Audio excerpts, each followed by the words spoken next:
sebentar lagi kita akan masuk ke tahun ajaran baru, terutama bagi para anak-anak SMA yang sudah lulus SMA maksudnya ya, yang sudah lulus SMA, waktunya anak-anak untuk memilih ke kampus mana mereka akan melanjutkan pendidikannya untuk mencapai impiannya masing-masing. Tentunya di Universitas Pendidikan Nasional, Undiknas University, juga melakukan itu kan ya, Bu, Pak, ya, terkait dengan penerimaan mahasiswa baru ini ya? Betul, jadi kita sudah bersiap menyambut kedatangan mahasiswa baru ya. Jadi tahun akademik kita akan dimulai di awal September, Mbak Dewi, dan kita tentu dengan adanya berbagai program studi di Undiknas, jadi yang kita ada adalah Fakultas Ekonomi dan Bisnis, itu kita ada manajemen dan akuntansi. Nah, dua program studi ini punya International Undergraduate Program.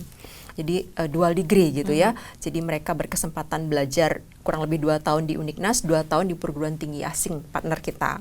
Kemudian ada hukum, prodi hukum, kemudian ada ilmu komunikasi di bawah FHI, FISHUM ya, Fakultas Ilmu Sosial dan Humaniora, kita punya ilmu komunikasi dan administrasi negara. Kemudian teknologi informasi, kita punya teknik elektro, teknik sipil, dan teknologi informasi. Kemudian kita juga ada program profesi insinyur. Ini untuk teman-teman yang sekarang kan banyak kebutuhan industri itu harus bersertifikasi insinyur. Mereka sudah ngambil teknik, kemudian mengambil profesi di tempat kami. Itu bisa.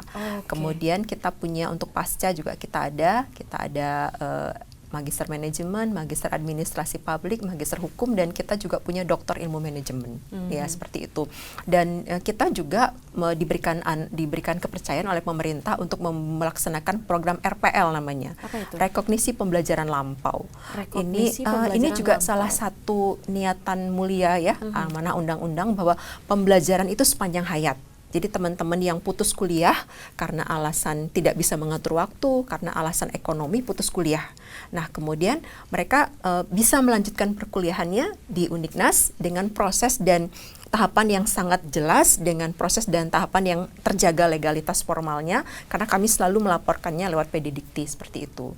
Nah, jadi setelah mereka punya, misalnya contohnya Mbak Dewi ini sudah pernah kuliah sampai semester 4 gitu ya, tapi karena sudah sibuk kerja, sibuk ambil proyek sana sini, akhirnya putus kuliah.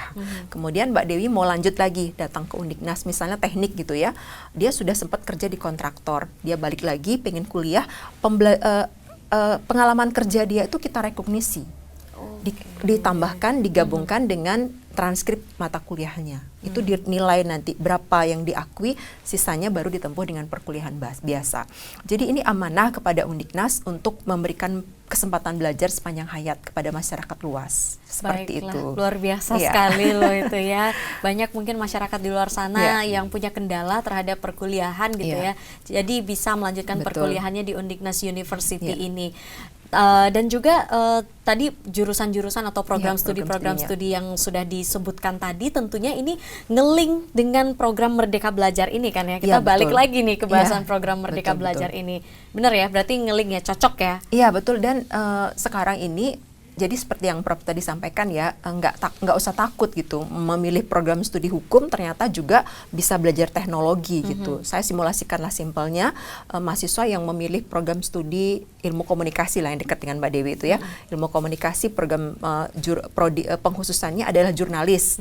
Mereka itu kemudian bisa ngambil MBKM yang pembelajaran di lintas program studi, nanti belajar tentang data di TI, belajar tentang hukum jurnalistik di hukum, belajar tentang bagaimana regulasi pemerintah di administrasi negara, belajar tentang manajemen sumber daya manusia di manajemen, belajar akuntansi yang sederhana di akuntansi. Jadi mereka menjadi sosok yang sangat komprehensif ketika keluar dari Undiknas. Fleksibel jadinya ya. Oke, baiklah. Ada strategi khusus yang akan diterapkan oleh Undiknas University dalam menerapkan program Merdeka Belajar ini, Bu? Iya, ini semakin hari semakin meningkat ya jumlahnya. Kalau dulu waktu pertama kali memang kadang-kadang institusi itu tidak melakukan seleksi. Sekarang institusi yang dituju itu melakukan seleksi. Kuotanya misalnya cuma satu kantor ini bisa ada 15. Ternyata yang pengen masuk itu sampai 185.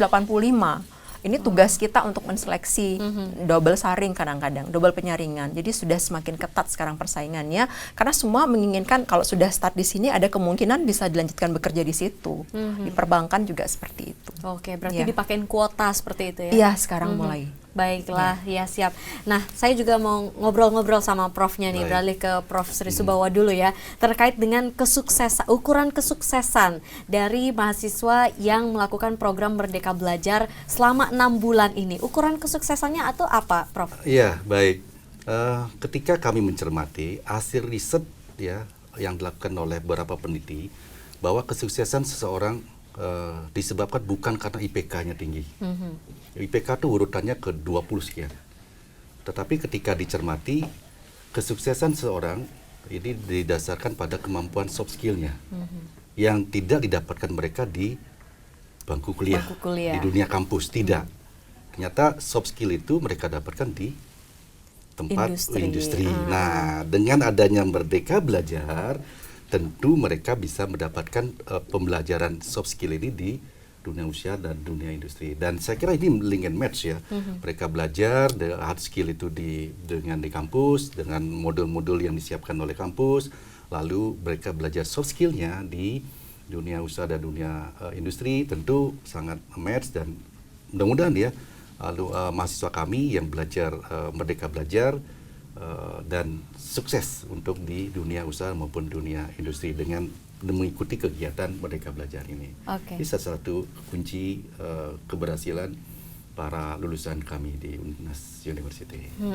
Nah, saya juga tertarik terkait dengan goals lainnya, karena juga saya sering melihat di media sosial dan juga di pemberitaan-pemberitaan lainnya gitu ya, bahwa mahasiswa yang lulus tidak hanya sekedar soal materi, soal uang, goals lainnya mungkin ada yang akan dicapai oleh Undiknas University terkait dengan penerapan program Merdeka Belajar ini. Ya, harapannya adalah ketika Merdeka Belajar terapkan, capaian kami sesuai dengan tagline kami, entrepreneur, ya kata kunci ya entrepreneur, kemudian teknologi menjadi suatu wirausaha mandiri, entrepreneur muda. Karena kami yakin ya dengan ilmu yang mereka dapat, hard skill yang mereka dapat, lalu hasil riset juga menunjukkan bahwa kesuksesan seorang disebabkan oleh memiliki soft skill, salah satunya kerjasama, lalu keramah tamahan, menyapa, dan seterusnya. Dan itu tidak hanya sekedar secara inteligensi dan akademik ya. Akademik urutannya sekian, 20 di atas 20. Tentu ini menjadi tantangan kami Undiknas University bagaimana memberikan suatu plusnya di situ. Tidak hanya soft skill, kami ada beberapa program seperti personality development. Itu kan bagian dari pembelajaran kemampuan soft skill. Kemudian ada table manner. Itu walaupun sederhana, simple, belajar tata cara makan di tempat makan, tetapi mesti mereka pahami. Ya, ketika mereka jadi seorang manajer, ketika mereka jadi pimpinan, bagaimana menghadapi bertemu dengan partner, rekanan, dan tata sopan santun di situ sangat penting ketika menggolkan suatu proyek. Tentu saya kira ini adalah bagian dari proses-proses kami mendidik adik-adik mahasiswa agar ketika lulus mereka sudah siap bersaing dan utama diterima ataupun sebagai entrepreneur. Wah, saya sampai merinding nih, luar biasa banget karena memang program studi dan apa yang diajarkan itu benar-benar merasuk ke ini masyarakat ya, menjawab kebutuhan masyarakat dan juga industri seperti itu ya. Itu harapan dari Prof pastinya. Harapan dari Bu Widi seperti apa? Iya, jadi Undiknas itu adalah perguruan tinggi yang sangat taat asas ya. Jadi kita taat pada regulasi, ada perubahan regulasi, kami dengan cepat merespon. Jadi kalau dulu kan sering dikenal ganti menteri, ganti kebijakan, ya kami siap merespon, mengikuti itu karena memang itu tuntutan saat ini. Jadi jangan takut, jangan khawatir bahwa perubahan-perubahan itu selalu kami naungi dengan legalitas formal yang kuat dan kami juga selalu taat terhadap aturan pemerintah. Jadi masyarakat sekiranya mempercayakan putra-putrinya untuk menempuh pendidikan di Undiknas, karena Undiknas adalah kampus yang mengedepankan proses pembelajaran yang kolaboratif itu tadi ya, proses pembelajaran yang menyenangkan. Sehingga salah satu juga tagline kita adalah Undiknas menyenangkan. Undiknas menyenangkan. Wah, keren ya. Baik. Kalau dari Prof sendiri ada yang ingin ditambahkan lagi? Ya, kita melihat fenomena ya pergerakan dengan revolusi industri ya 5.0 tentu kami ya Undiknas University merespon terhadap perubahan itu ya, dan segera mungkin melakukan adaptasi terhadap perubahan, dan tentunya mahasiswa kami ya seperti yang sampaikan, siap ya, selalu siap bersaing dan jangan khawatir dengan perubahan-perubahan itu, karena rasa khawatir itu yang merendahkan kepercayaan diri dari mahasiswa itu sendiri. Saya yakin datang ke Undiknas saja. Baiklah, siap. Terima kasih banyak Prof. Sri Subawa dan juga Ibu Widi ya yang sudah berbagi bersama kita di sini di program Sapa Bali Pagi. Seru banget perbincangan kita terkait dengan Kampus Merdeka ini ya. Tentu ini menjadi harapan kita bersama agar para mahasiswa, tamatan mahasiswa itu bisa diterima kerja, diterima masuk ke industri, memenuhi apa yang diinginkan oleh industri itu sendiri, karena jika sudah memenuhi tentu ini menjawab tantangan Indonesia untuk mensejahterakan masyarakat terutama di era revolusi industri 4.0 ini. Demikian perbincangan kita di program Sapa Bali Pagi. Terima kasih untuk Anda yang sudah menyaksikan. Kita akan berjumpa lagi di Sapa Bali Pagi untuk episode berikutnya. Akhir kata saya mengucapkan terima kasih dan para mesanti. Om Santi Santi Santi Om.